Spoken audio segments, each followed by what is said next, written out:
So here we are, the first live in-person podcast with Javier Vidana. He is a real estate agent and fellow YouTuber here in Phoenix, Arizona.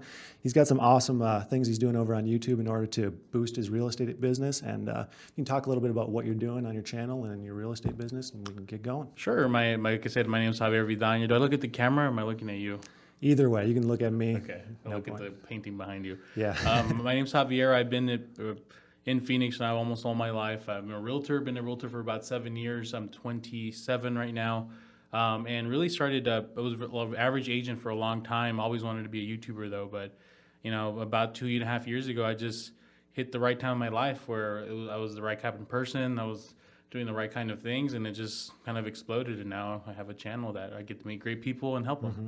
Yeah, so I think it's really unique the way that you're approaching getting new clients, because from what I've seen of your videos, you're putting out this useful information to new home buyers, people who happen to be in the area are like, hey, well, I might as well use the agent who has all this knowledge, and then you're getting more clients, plus probably some YouTube revenue. So it's kind of like this double effect of, way to get more clients and more viewers. I'm always very, if you want to talk about what I'm making on YouTube, I always even talk to my clients. I always ask, how much do you make on ad revenue? So any question, go for it. Yeah, I mean, I'm totally open about that too. It's not very much. Right now, I make I think $350 a month on YouTube ad revenue. His channel's quite a bit bigger than mine. I think you're just about 20,000 subscribers. Almost, yeah. So this is almost a 20,000 subscriber celebration. Yeah, that's really exciting. So thank you. You've been posting for, you were saying, almost 3 years? So I've been, November, September of 2017 is when I started posting. So it's going to be almost 3 years in a few months. But I've started YouTube channels and I've screwed them up royally for years now. I grew up watching, Smosh, Shane Dawson, and being the YouTube culture in high school, middle school. So I was one of those kids that grew up with it. And I, even when I say bad real estate agent, I mean, I would barely get by with my wife and my kid at the time. I would still want to do YouTube. So I would make sketches with my friends or movie reviews, and it was really bad.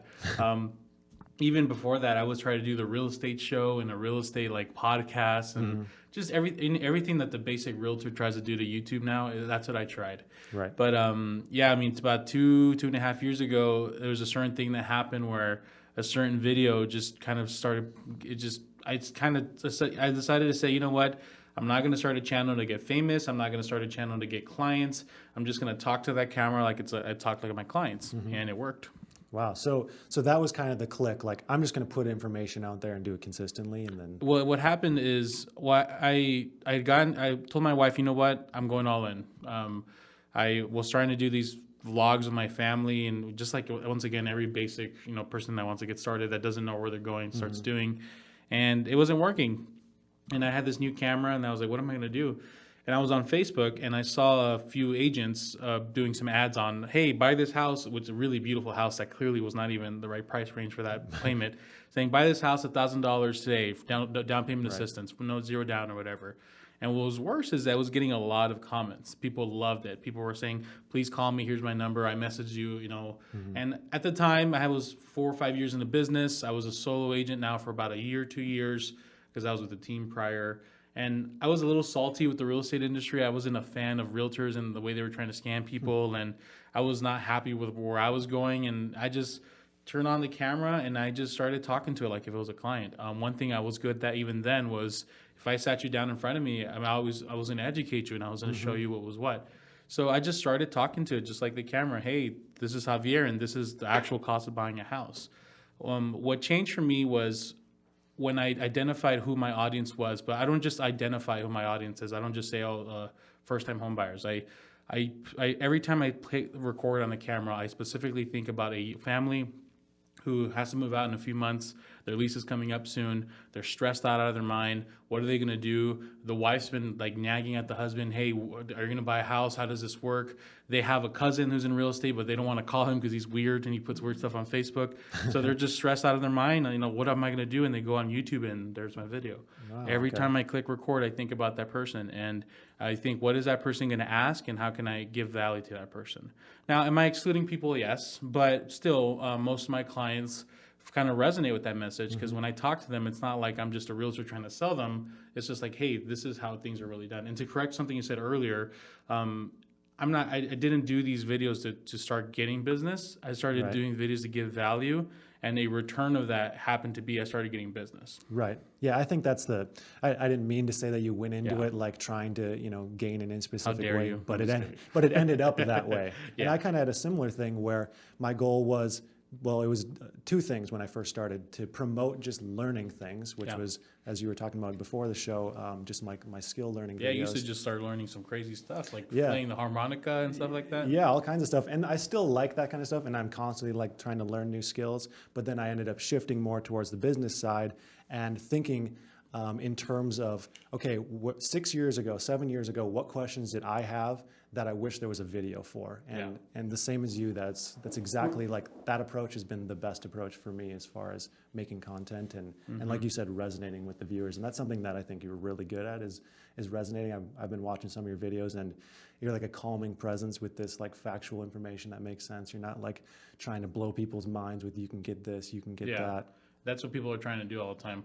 And the thing is that I used to be really nervous about like, am I going to say something that's not right? Or like, oh my God, what if someone takes my advice and they go do something or whatever? But at the end of the day, when I'm giving people is my opinion, and what I have is years of experience of doing this, and I have a kind of negative attitude about how realtors treat their clients. Now, it's not every realtor, but some realtors, and it's just my opinion. And I always say, this is what I think, and this is how I think you should do it. And if you find a different path, good. But it's just my opinion, and no one can ever take that from me. Right. And so I was watching, I think it might be your oldest video. It was, I think it was titled something along the lines of like my $7,000 mistake or something like that.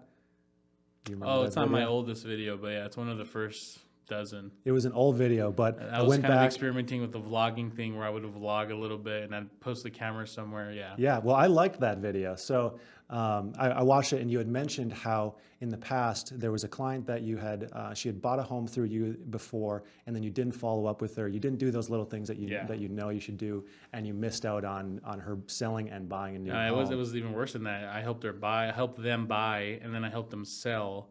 And then they're like, we're going to call you in a few months to help buy. And I said, great. And then I saw their Snapchat that, hey, furniture shopping. And my gut's just like, oh, no. And I looked up their tax records, and they had just bought a house.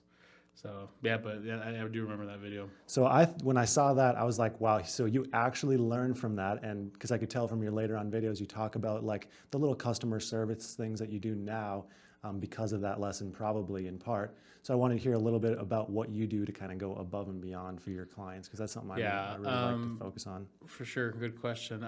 So every time I've messed up in my career, and I have messed up a lot, not in my career, in my life, I've always been fascinated about people who go to these seminars. They pay $20,000, $30,000, $50,000 to listen to some guy talk.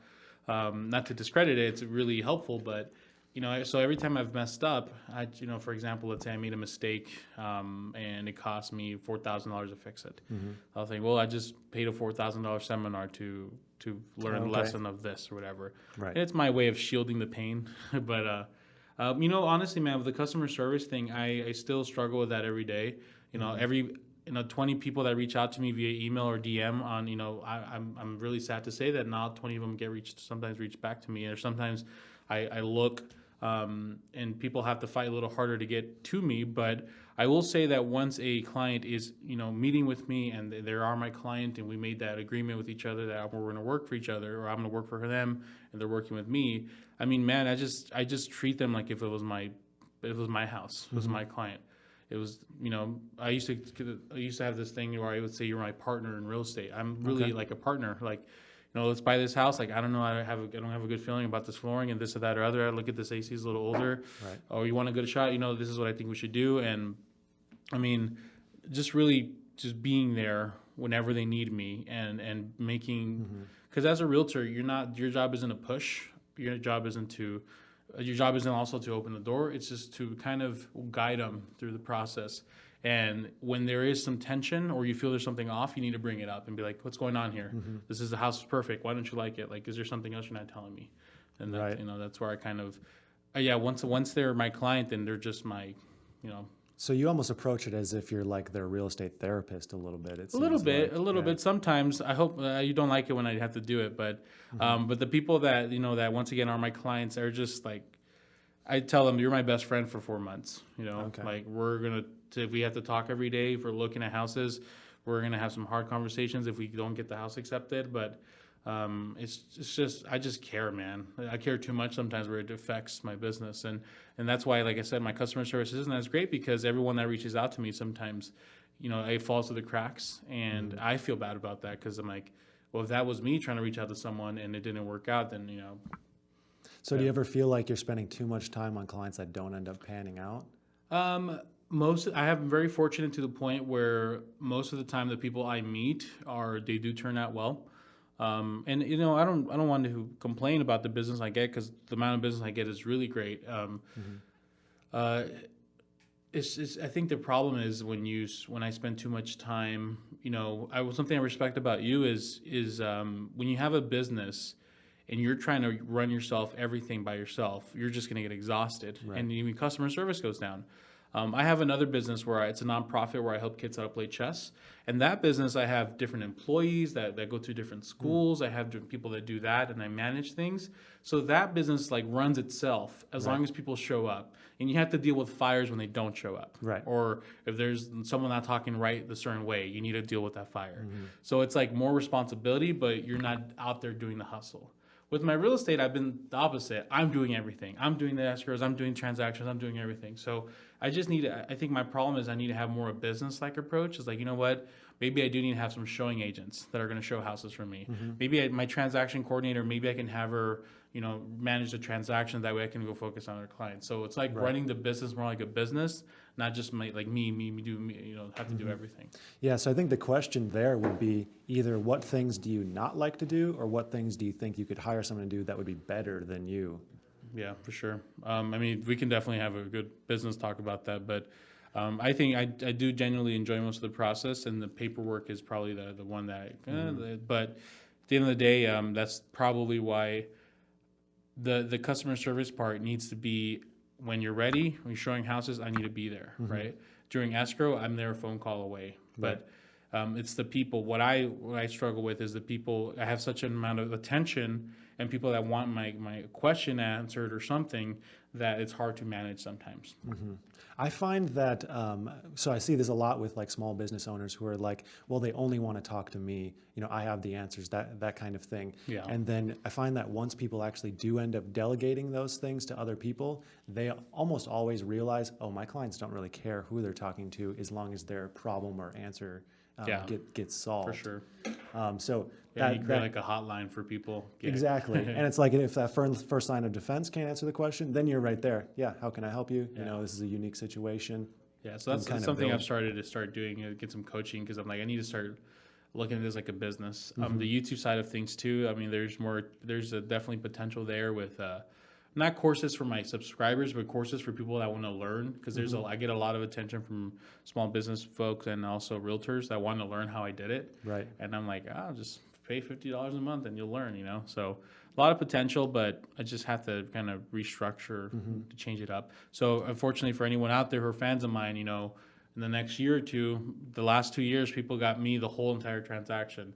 Maybe from this point on, you'll get me for a part of it, and you'll get me overseeing everything, but I'm going to have to start hiring people to manage the load, because I get 100,000 views a month now to this point. So, and a lot of them are new people that watch the channel. So, and especially with all this weird things going in the real estate market, it's going to get crazy. Yeah. So when you hire Javier to sell your home or buy a home, you're going to have that level of quality, but you might not have him. If anything, you get more quality because I'm not so stressed out doing 5-8 transactions. It's I'm managing things. So, like I said, it's a different business approach. We have to kind of look at it more as a business, not just because you're the center of attention doesn't mean you have to be involved in everything. Right. Yeah, it's tough to give up that control. I know with my business, part of the reason why it was easy for me to delegate things is we got so busy so fast. I had literally no option. Was there a point where you were moving too? You were doing the moving trucks, and you were doing the managing, and you were doing the payroll, you were doing all that? Yeah, for about the first 15 months, I was on probably 70% of the jobs. I did the payroll. I was there in the morning with all the guys. I did the hiring, the firing, buying supplies, literally everything, and was just driving myself to the ground to the point where after about 15 months, you know, our margins were amazing. But I like got some stomach ulcers. I lost like 35 pounds, and I was just driving myself crazy doing all these things. And eventually I started delegating things out. As you saw, I have one of my office workers out there. Right before you got here, 2 others left. So those are like, they're constantly just doing those little things that I just can't, you know, can't handle to do every the single money's day. great when you're on your own, but then like, you know, do you have kids or wife or husband? No kids, no. Okay, so that's good because I mean, people live their 20, 30 years like that, and then next you know their kid hates them and they're, you know, 30 years old and who knows what, right? So Right. so yeah, that's one of the things I'm trying to improve on. It learning to let go and saying it doesn't revolve around you, and even though it's your name and your brand, like hire the right people then if it's your name and brand. Yeah, I think the quality definitely, it'll stay there as long as you have those systems and process. I mean, you're used to, like you said, delegating people with your nonprofit. So Yeah, that's the thing is I've had experience doing it. It's just like just apply the same concepts. The thing is, it's going to be hard, and I'm sure there will be very few people that say, no, I wanted you to do absolutely everything. But if you do it the right way, it seems like you are doing everything. You have someone who's the person that picks up the phone call or reaches out to them. Just, hey, I work for Javier. We're trying to get you the appointment with him. That way you can, you know, it still works. Yeah, and Just get rid of the ego. if anything, I think it's better because then you have specialists. You have someone who's just doing paperwork all day, just showing houses, and they're getting so good at it and learning, you know, exactly what. I probably won't let go of the showing because that's where the magic happens. That's where you make the relationship with your client, and that's where you know, if there's a house that they like, I just. It's really fun to be part of that. Like if I'm showing you a house and you we walk in and we both like, this is the one. That's exciting. Okay, so that's kind of like your why, to see that like spark in their and then get the eyes, offer like, accepted. Yeah, for sure. But you know, we'll have probably someone backup just in case I get really busy. But yeah, man, that's how it started, and it's all thanks to YouTube. I really appreciate it, and the ad revenue is okay, and everything's good. I just jack of all trades right now. Real estate's really good, but I'm just trying to make them into businesses where if I want to take a week off, I can. Yeah, yeah, you definitely should be able to do that. So I could see there being a huge opportunity in, like you said, some kind of program for other real estate agents to do exactly what you do. Because, correct me if you see, you know, something that they're doing differently, but every real estate agent I know puts out some kind of content, and most of them just aren't doing it consistently, or it's like, you know, just some short video on Facebook, where doing what you're doing, the education approach, consistent.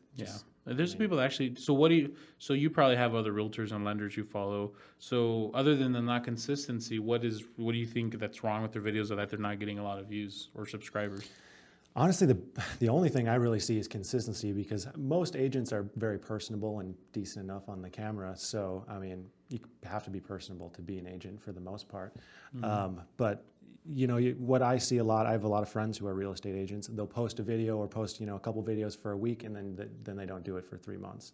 And, you know, no one's waiting for the next video when they're not expecting a video. Yeah, the thing about YouTube, man, is to get in the favor of their algorithm, you need to do the work to no one. You're going to be, it's like you have a comedy routine and you're doing it to a freaking room of no one. No one's there for months. Right. You'll get your mom that subscribes and likes and comments. You'll get a few fans. Yeah. But once YouTube says, all right, we like this guy, let's put him on suggested videos. That's where hopefully it blows up if you have good content. Right. But yeah, it's a grind. I actually do see some realtors stay consistent with it. And the funny part about me is if you put me in front of a camera, it's much more natural to me. I like being part of the camera. For some reason or the other, I like speaking to the crowd. I like being the center of attention. My wife would say it's narcissism, but I say it's just, I don't know, something I'm good at. But if you put me in a room with people or networking, like you probably felt the energy is different now in front of the camera than it was. For some reason, I just don't like I don't want to go network with you. I don't want to go talk to a room of other people and try to convince them to buy a house. Like, no, that's not me. So the problem that a lot of people have is when they're in front of the camera, they just don't act like themselves. They're just like, right, they're not a person. You know, and that's going to take at least a dozen videos of you messing up before you get. Did you have those shakes too when you started out? Oh my gosh, I still wouldn't consider myself that good on camera. But my first video, the intro, I probably did 40 takes. Oh man, just on the intro. And I remember vividly about 2 years ago, someone asked me to be part of like some kind of instructional video, and I was like, "Nah, I can't. I'm not good on camera. I can't. I can't do something like that." And then it like you, it was just forcing myself to get better and better. And I'd say after 10, I was comfortable with looking at the camera and not feeling like a sociopath, talking to this device. But yeah, I'm still working on it, and really I'm working on like connecting, trying to be more, I tend to be a little bit monotone and, not like super excited just because that's how I am. I'm just on one level most of the I time. don't think the monotone, I mean, I speak pretty monotone myself. It's just, you have to talk about something you actually want to talk about. Right. And it comes out right. Yeah, something you're excited about. Yeah. It's so hard to explain. People, yeah, but you're right. Selling a course would definitely be okay. But it's still, the reality of the fact is, not everybody's going to be a YouTuber. But I do believe any small business can benefit from having a YouTube channel, even if you have, 100 views or, a few, 1 or 10 videos or whatever. I mean, if people Google your business name, it's a Google and YouTube are together, so your channel will pop up. And even if you have a few videos of your process, that's going to win customers over. So just like this is how we do things kind of. 100%. Yeah. I mean, if take me out of real estate now, put me in any business, plumbing. First of all, I mean, they are terrible. Any people in the construction trade are terrible customer service. So having good customer service is going to be great. Yeah. But if you just start a YouTube channel just talking about certain things and how, giving value to people. Like, for example, let's say I'm a plumber and I want to start my own business. So the first thing I would go on YouTube and start making videos on how to help people with little plumbing tips. Like, hey, what do I do when my garbage disposal doesn't work? That sounds like it's counterproductive because you're like, why would I be giving people that? I want them to call me. Well, that's not, you have to give them value and not expect nothing in return. You give people value. Eventually someone's going to watch and be like, yeah, man, I need to call this guy to, I don't know, change my plumbing from Apex to copper or copper to Apex or whatever. Then they're going to call you. Because you were there to help them with the little tips, they're going to help you. Yeah, and I could see that as a really good strategy if someone, like let's say they went into the plumbing and they had goals of expanding across the country because the reach of YouTube, you're probably getting most of your viewers not in your area. Yeah, I'm getting a lot of national, and my coach always yells at me because she says you should have referral partners in every state. You could be making, because in real estate I can refer you to an agent in another state and I'll get 25% of that deal. Oh wow. Yeah, so I have the opportunity to do that, but it just feels weird to me. Like, I'm going to find an agent I don't know and say, hey, work with this guy so I can get my piece of it. Eventually, I will have to do it, but it's just, to me, yeah, there's opportunity there on the national level to do that, but I don't.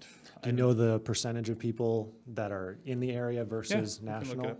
Because I'd be really curious to see just like how many clients you could potentially be referring. I know they're not all in Arizona. I do get a lot of people everywhere.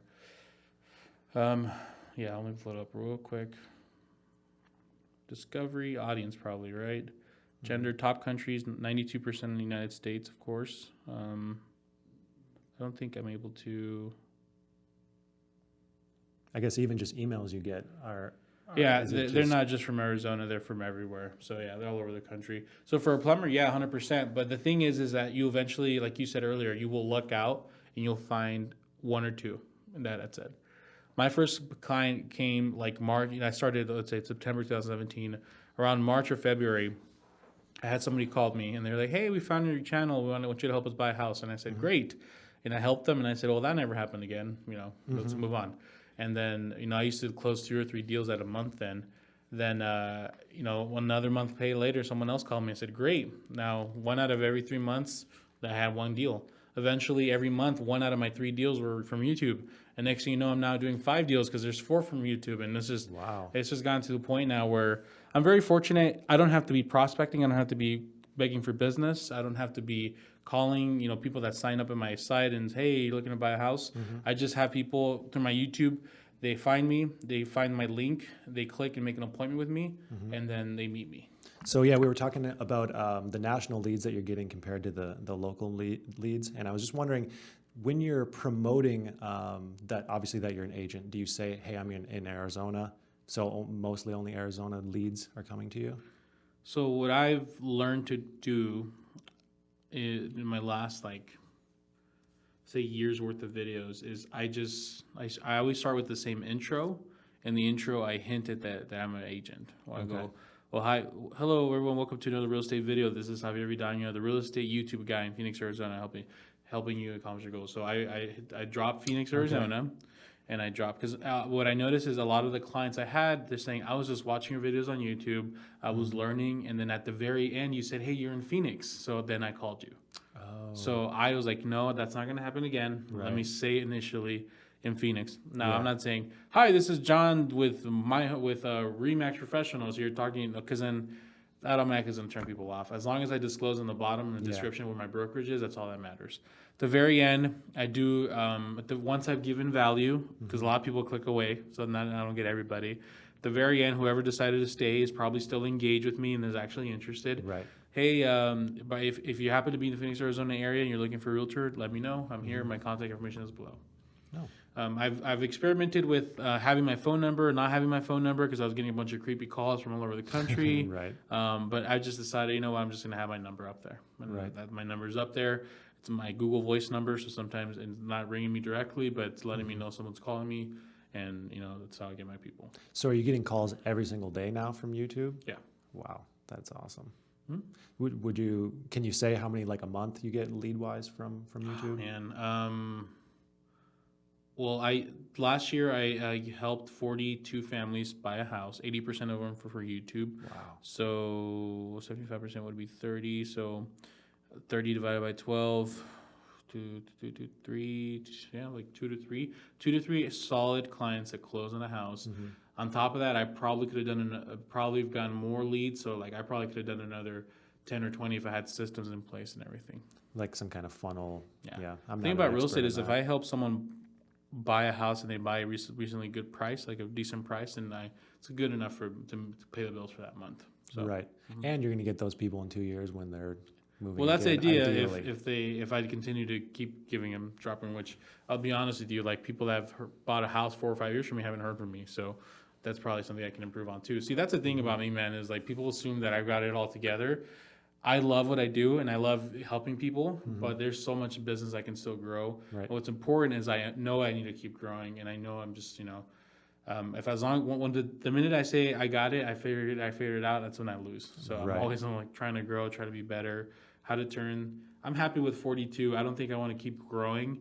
As long as I can make that systematic and grow other things, I'll be happy. That's exciting though, that you know that there's things you could do if you wanted to amp things up. You're like, hey, if I did this, I can get some, do 2-3 videos a week instead of one.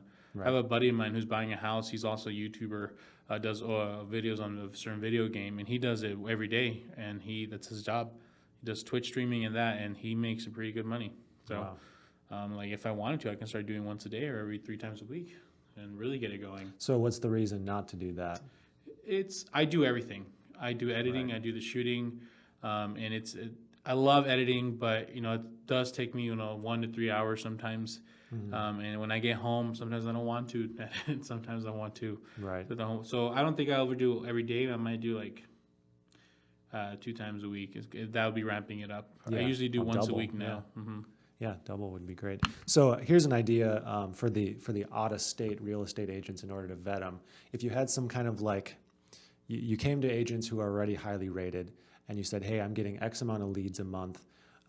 Give me this information about yourself. Make it a little bit difficult, like, almost kind of a vetting process where they have to do a little bit of work up front to even be in contact with you, just to kind of filter out the shysters. And then you'd have the potential to, do something. That's true. But for every city and every state, it doesn't be hard. Well, I would start with the ones where you're getting the most calls yeah. from first. See how, obviously I wouldn't. And the thing about it too is the recommending people in general I'm very nervous about, because I can find someone that I love and they do 10 great jobs, but they might have one bad day because their wife yelled at them that day, and now that client hates me and them. So yeah, something I can work on, but there's other things I want to improve first before I get to that point. Yeah. But yeah, it's a good insight. I definitely understand that, because most of our work, I'd say 50%, comes from people who refer us directly. And, every once in a while there's some issue on the job. And if there's an issue, like, we're going like above and beyond to make sure that person know that we care, we're going to fix it. Like, here's a perfect example. There's a self-storage place over by my house, and they called us and said, hey, some of your guys left some like plastic wrap left in the storage unit. And we specifically say, like when we're going to the places, like we clean up after ourselves, we do this, blah, blah, blah.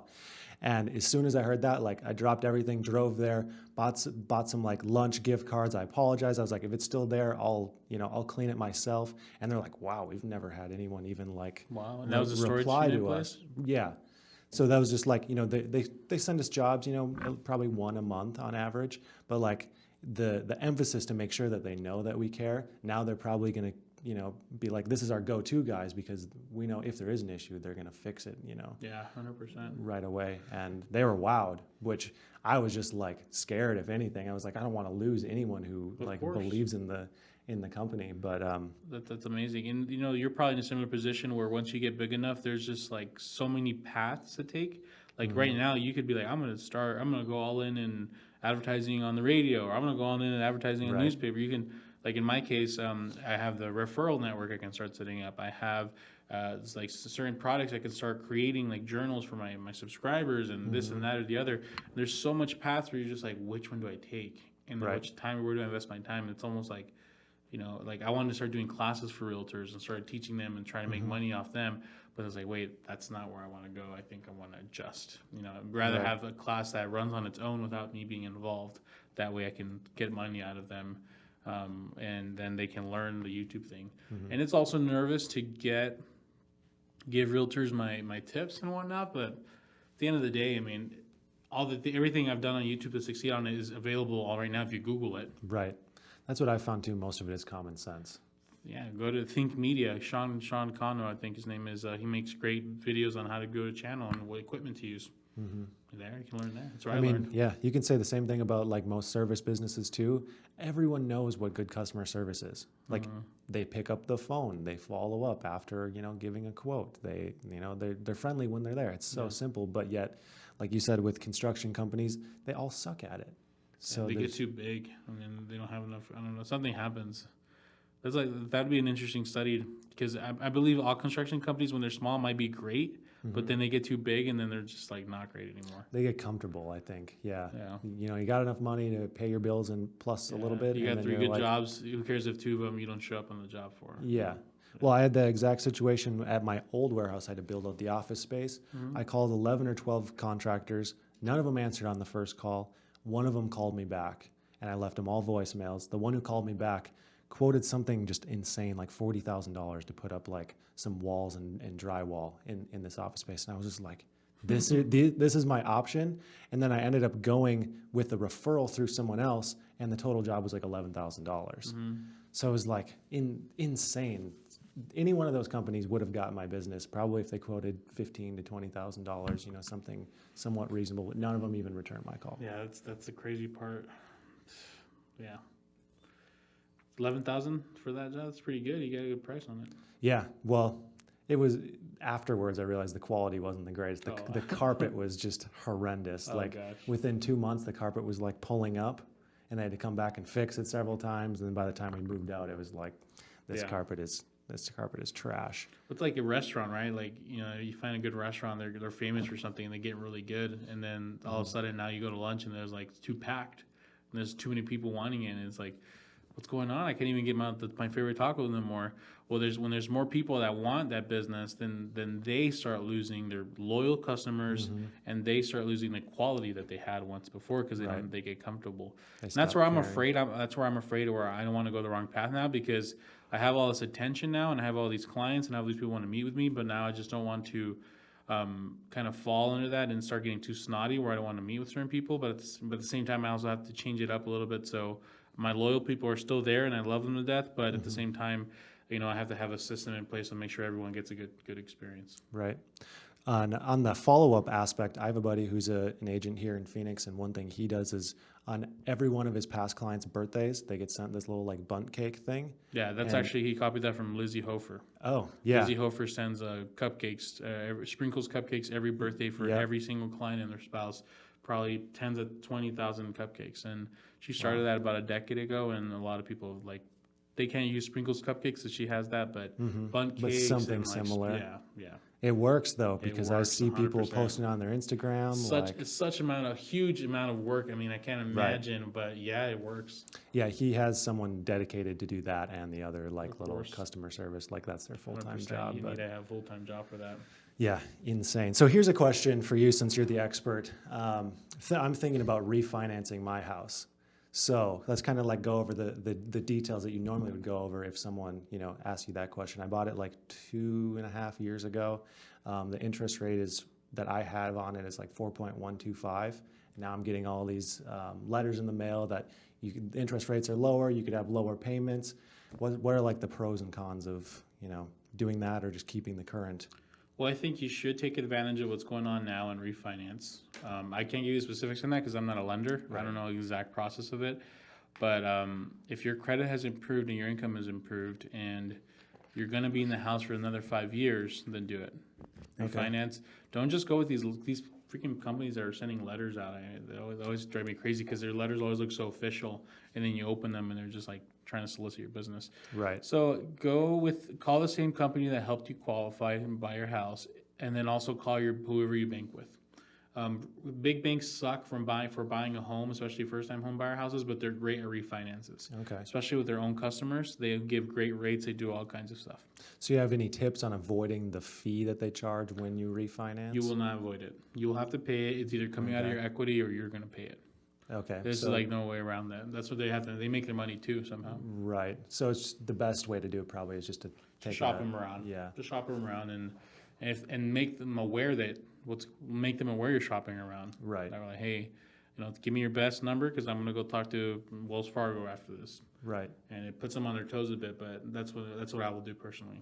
The math that I did on it, because I have 27 and a half years on the mortgage left or something like that. If I were to refinance and pay the same amount, I would pay it off in 21 years or something. But I'm not super versed in, exactly how it works. I think the interest rates being so low right now, it wouldn't make sense to just, if you're going to be there for a while, then just do it. Might as well just even do it. if you're going to save a little money, your interest rate. Sorry, I'm so sorry. The audio guy, I keep bumping the mic. He's probably like, ah. So 1% of interest saves you so much more than a few cheaper buying the house cheaper. So interest rate really makes a huge difference. Not only for the few years that you're going to be paying off a smaller payment, but the whole entire life alone, you're just going to pay such a less amount of money. So could you expand on that a little bit in terms of because now real estate prices are pretty high, but because the interest is low, there's probably opportunity there. So what's going on is there's such a huge demand and a low supply caused by a lot of people moving into the into the state. It's also caused by just the low interest rate and the high application rates, and it's really causing the perfect storm where any house that's available, as long as it's in a reasonable good area and reasonably good shape, it sells immediately with dozens of offers above value. I haven't seen this myself personally, and when I first started, it was similar like that because the house was trying to go more expensive, and there's all these down payment assistance programs. But it's gotten to the point now where the prices are going up higher than they need to, and they should be. So the opportunity right now is if you were thinking about buying a house, buy it sooner because you're going to be benefited of that equity. But if you're not ready, then don't push it because right now more than ever, people that need closing costs or people that are able to, they don't understand that they have to be making above value offers are getting beat. If you're trying to buy a house under $200,000 right now, good luck. You're competing against cash buyers. You're competing against people that are offering way above. Okay. It's insane. So let's say there's a house that you think is worth $350,000. It's for sale for $375,000, but given the low interest rates, is that still a deal you would look at? So I would rephrase that. You're a buyer. What's your price range you're looking for? We'll say the price range is $350,000. You're looking up to $350,000. So then you will never see that house pop up in your search because it's for $375,000, right? Right. So let's just kind of play around with a bit and say, hey, there's a house that came out for $350,000 that you like. Is it pretty? Probably. Is it in good shape? Probably. So when you go look at that, within the first day or two, you're going to have probably 20 or 30 showings because you have multiple people that are looking in that price range. Right. So now, regardless of what you think the value of that market is, based on previous comparables, doesn't matter. the demand for the house is greater than with the supply for that at that point. So your house is going to sell, no closing costs, 10, 20 grand above price, regardless of what's going on with the comparables. So you, as an investor, is that something that you would still look at? Man, as an investor, if they're out there, you need to be in this. You need to be finding houses that are in people that are in bad shape, or people that need a cash out. Value adds? Yes. Okay. Like they need a. There was in front of my wife's family's house. There's an old elderly couple there that always lived there, and they always said hi to them. Well, next thing we know, the husband is not coming around anymore. What's going on? And then next thing I know, there's people in suits showing up, and it just kind of happened. And then 6 months later, it got remodeled, and some people are living there. I checked the tax records. The old lady was in a pinch. The husband died. They sold it. It was worth maybe 180. They sold it 100,000. Oh wow. That person bought it. They wholesaled it for 140 to somebody else, and that person bought it and sold it to like someone for 165. But the person that bought it for 165 flipped it a little, made like so. Dude, I'll say this on camera. I hate wholesalers. They get these opportunities and they kind of pull 10 grand out and they thanks because they have the cash to buy it. They pull it out. Okay, now I'm gonna let because there's people that have this dream about fixing flipping. It's popular. It's sexy because of HGTV. Right. So they're like, I want to do this, and they'll buy from wholesalers. Little do they know they already pulled out 10 grand, 20 grand, and it's in their pocket. So the house they could have bought for 100 grand, they're really buying for 130 because the wholesaler. So there goes the margin. Yeah, that's also kind of the cost for what's going on right now too. I don't even understand how wholesalers find houses when there's so many of them. You have to be like, hey, if someone ever needs help with their house, let me know. Like I had a client of mine who reached out to me because they trusted me, saying, hey, we don't want to repair this roof. It needs a new roof. We just want 50 grand cash. We want to get out. So I hooked them up with an investor that sold it and did a thing. So there's always people out there that are like, I just want to get rid of this house. I don't want it no more. I don't want to fix it. I don't want to put it on the market. I don't want people to show it. Just get rid of it. And that if you get the right person that talks the right way, that'll get it cheaper. So it's just those wholesalers are talking to thousands and thousands of people. I see the signs on the corners of the streets, and then every once in a while there's someone. That's what I'm guessing. Yeah. So then, so if you're an investor, that's where you need to be at. You need to be looking for people that need help in getting out. Because if you're looking at, there's a family of mine who wants to start investing, and they're like, I'm looking at houses there's 5 realtors sending me things, and I can't find anything. Like, because if you're seeing it on the market, you're too late. Right. If it's on the market, wholesalers already got their fingers in there and pulled out. With 2 or 3 wholesalers that pulled out what they want already. Wow. So to win as a flipper, you basically have to be searching for houses as hard as the You wholesalers. need to be incredibly lucky and find a decent wholesaler that actually didn't take too much. And is going to be fine, and you make at least a decent income, Right. Or you have to be kind of in the, like if I get a listing appointment, let's say I go to your house and you want to sell your house, I'll say okay, market value, I think we can get this for it, but if you want cash, I have an investor that'll pay this for it, and then the investors maybe might have a chance there to get it cheaper. Oh, okay. Wow, that seems like a hard business. It is, and it's really another avenue, and people that reach out to me and need help with them, like. I would love to help you, but that's just not. It's such an energy. So you have to hurry up and you have to be competing against people. I've made my bread and butter, and I'm very happy with my clientele. There's just primarily, first-time home buyers or people that are selling their house and buying their second home, and because of my educational channel, I'm getting people that are educated, people that are seeking knowledge. So they're a little more, when they meet me, they're just a little more particular. They're like, you see, are you for real? They're more like that, right? So that's the kind of clientele I'm getting, and I'm really happy. Yeah. Like I said, I'm not greedy. I don't need. I try. There's a month last year where I did a lot of houses, and I was just exhausted. I was like, I don't want to do that again. Right. So as long as I build a system around it, and I do the same, once he's gonna hate me. Just keep knocking it. As long as I keep doing, what I'm doing, and I keep it good, I'm happy. I'm good. I make a pretty good living just with that, and then just growing the other things. So right now the focus is on growing the channel. The focus is always growing the channel, always putting content for people out there, because without my subscribers, I would not be where I am today. And I probably am assuming that the same subscribers that were watching me a year ago are the same ones now. So my main ultimate goal is to be making my minimum what I need to survive off of YouTube. Yeah. So once the fixed costs are covered, then you're able to do whatever you want Yeah, with man, the 100%. business. Yeah. Yeah, just I can be I mean, that'd be a full-time YouTuber at that point, right? Right. If I want to take a month off, then I can have the ability to cut off the pipeline for any new clients for a month, but I'll be okay because my YouTube channel is paying the bills. Right. That's what I was wondering, because so many of your clients are people who are buying or of your YouTube viewers are people who are buying a house for the first time. Are they still coming back 2 Probably 3 not. years later? I'm sure some of them like just to hear what you have to say. Oh yeah, I'm sure. I'm actually building, once again, I'm always growing. I'm building a big old email database of all my subscribers and my past clients. I have free printables that people can download on my YouTube channel, and I've been people that are those are emails I'm going to be emailing them like just weekly or twice a month updates on what's going on with real estate or myself, and start growing that. Right. You know who Brendan Bouchard is? No, I don't. He's a big the number one high performance coach of the country. He makes books and really great guy and does seminars. And he recently was asked, if you were to start over again, would you have 1 million subscribers on Instagram or 10,000 email, like 10,000, a good list of 2,000 emails? He said emails all day. Really? Because emails, I mean, I can email those folks. I can give them value adds. You can build systems off of email, give them a little teaser, and then at the very end, upsell something bigger, Instagram followers, you just, like, what am I going to do with them? They're just good for likes. Right. So that just kind of put things in perspective. I think any business owner needs to make sure to have a good email database and that they're constantly working. So is that something you currently have, or is that something that you're Something okay? I'm working. So Yeah. I'm building this. Right now, man, you're finding me, and I'm excited to watch this later when I'm older. You're finding me at the point where I found gold, and I'm calling the prospector right now, and I've been mining at that gold, Right. and then I'm getting tired of mining it, and I'm like, you know what?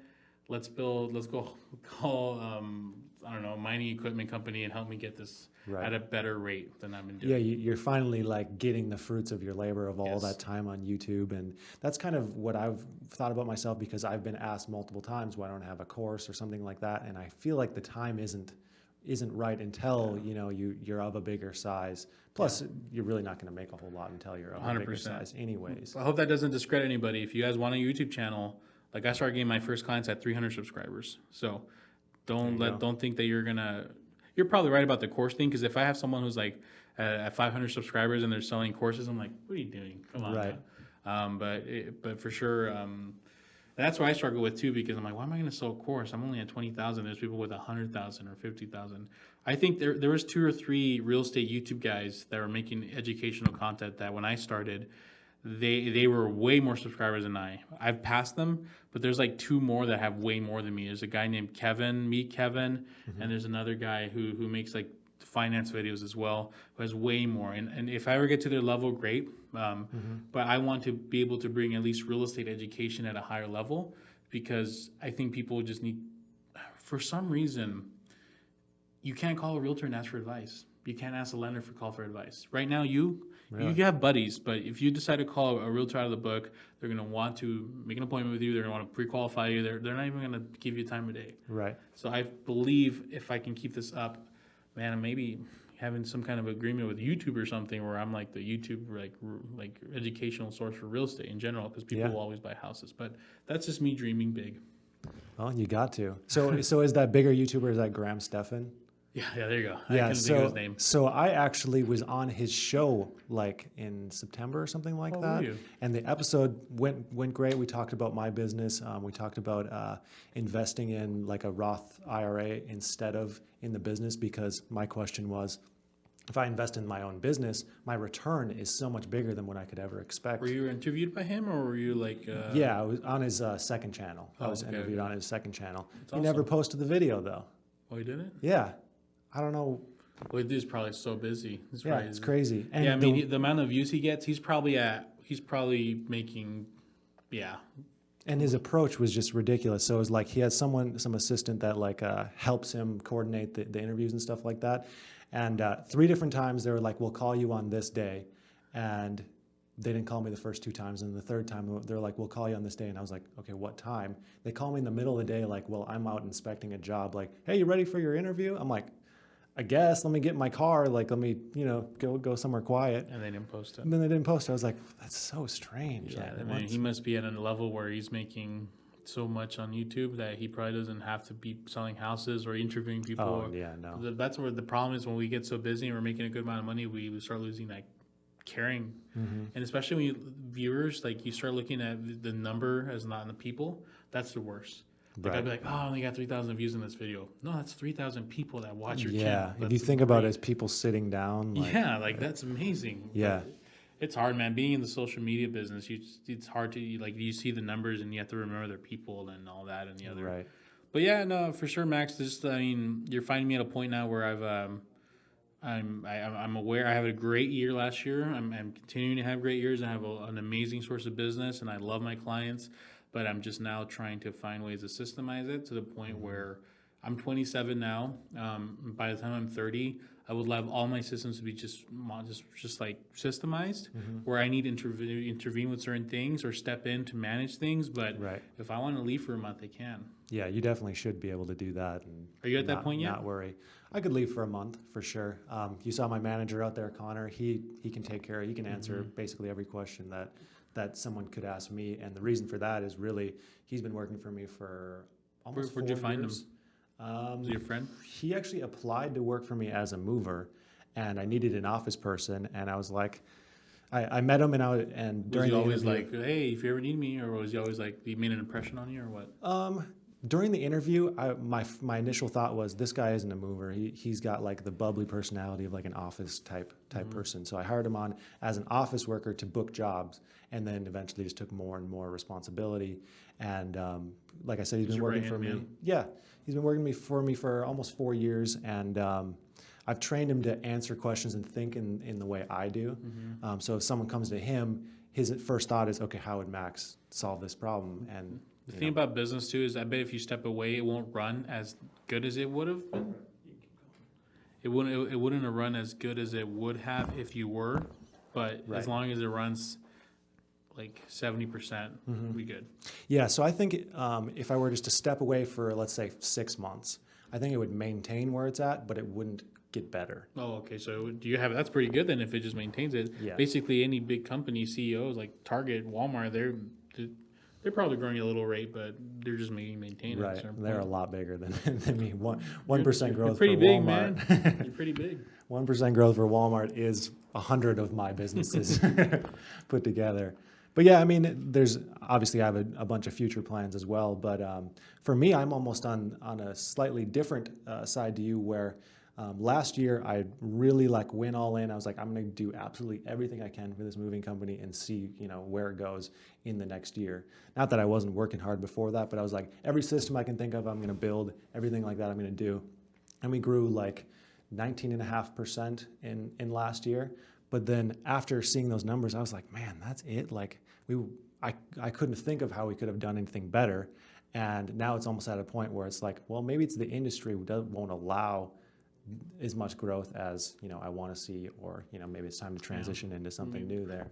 Lizzie Hofer, who's the lender that I recommend most first-time home buyers to, and she's also has a YouTube channel. She's the only person that she's like, I'm really close to her. She's a great lender and she cares about her clients, and she'll listen if you talk to her. So she's the only one I've ever talked to that says you should start a YouTube channel, and she actually did it. And she's not the best on camera initially, but she's learned and she's done it every week. She's hired a company to help her with their videos, and she's like at 1,800 subscribers in the 2 years.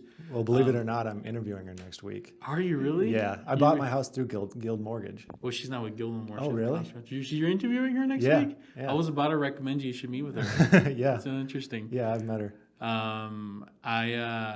What was I saying? She always says you need to have 7 different sources of people who are really wealthy need 7 different sources of income. Yeah. And there's my main one, real estate will always be the main one. YouTube ad revenue, courses through YouTube, this and that and the other. So you have your main source here. Just start getting little trickles of some other stuff. Right. I guess I haven't thought of it in terms of number of sources, but I got the moving company, storage, YouTube ad revenue, which is inconsequential. I have a pool cleaning business. I think that's about it for There's right 3 now. more. Yeah, I guess I got to get 3 more. I don't know how familiar you are with it, but I used to actually own 3 more moving companies, one in Texas, one in Utah, and one in San Diego. But I ended up selling those about a year and a half ago. But it was because I was at a point where it was like so spread thin, flying around the country. Like growth was amazing, but it just wasn't worth the amount. Yeah, you know. You know, sometimes we get to the point too where like, you know what, this is good. Like, and you like what you're doing. You like the amount of people you're helping. You like the amount of money you're making. You're just, you know, so you get comfortable, but you're just like, okay, now let's figure out how to do this better. You know, I don't know you personally or if you're at that point, but to me, I have a number in mind. I'm not there yet, but once I get to that point, I'm like, you know what, I'll be good. You'd be satisfied. Yeah. I like to retire by the time I'm 40. Really? I'm a big gamer. I love to stay home and play games.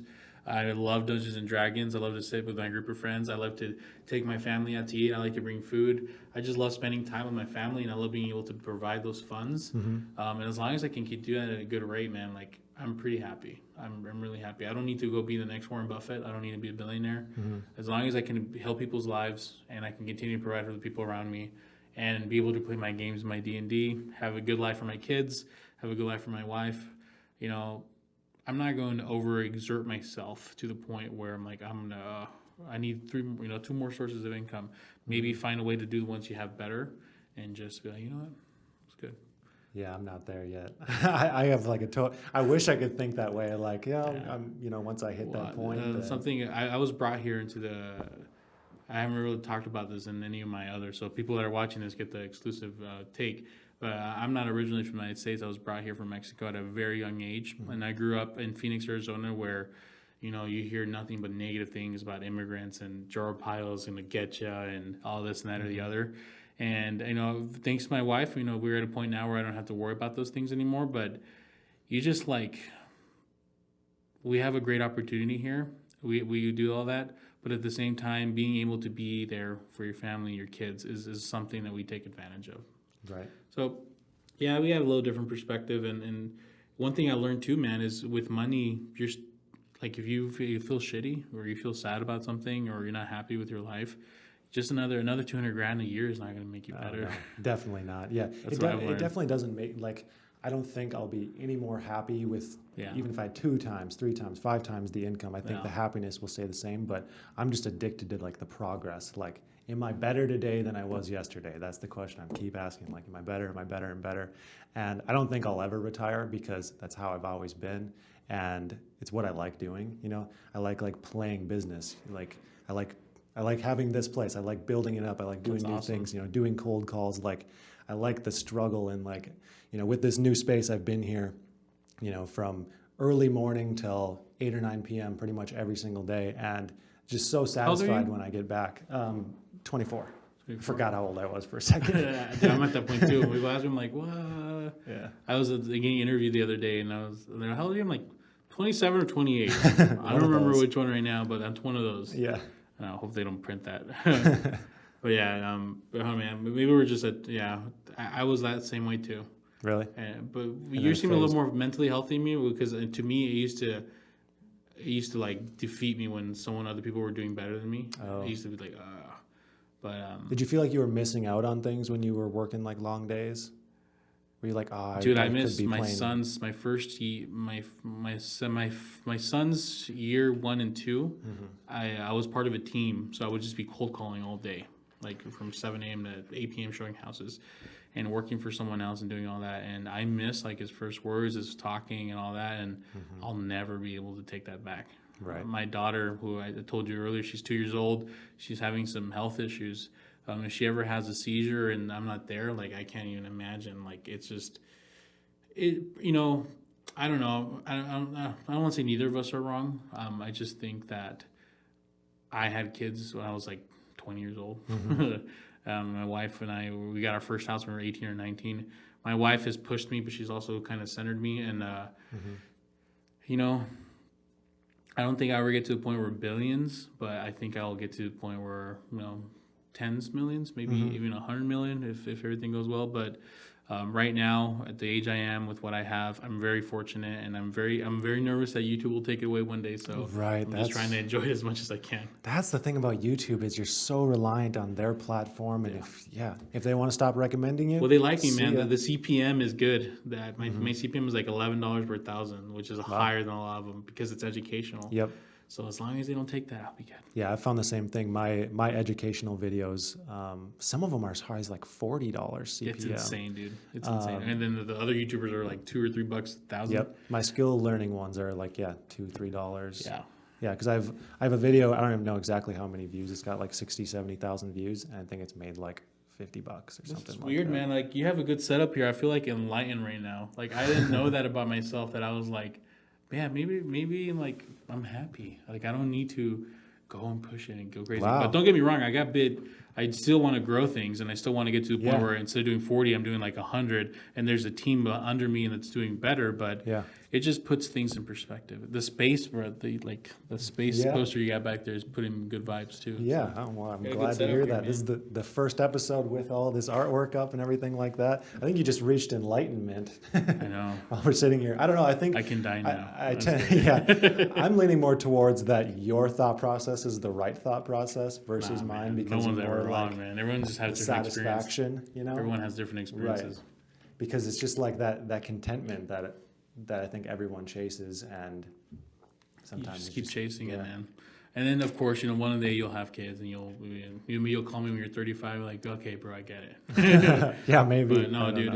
If 100%, if I didn't have kids or wife, I'd be like, let's go. Go. But yeah. Well, I have a long-term girlfriend now, that first girl I've ever lived with. So it's a little bit different there, where there's the expectation of, hey, when you coming home, let's do something together, that kind of thing. Yeah.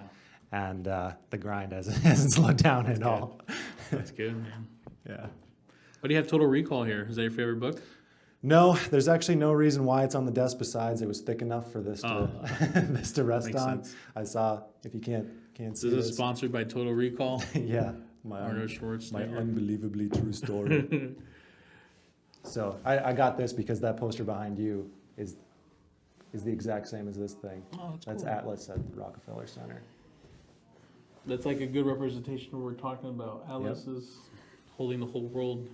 When Exactly. is he going to let go and let the world hold itself? Yeah, every entrepreneur feels like they got the world on their back. Everything's against them. Yeah.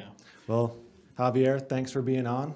I appreciate this. This has Thank been you, man. awesome. I wish this podcast the best of luck. You have a great guest next week. I have a few guests I can recommend too that are YouTubers that have I have a friend named Serge who is in the assisted living business. He's like mid-20s.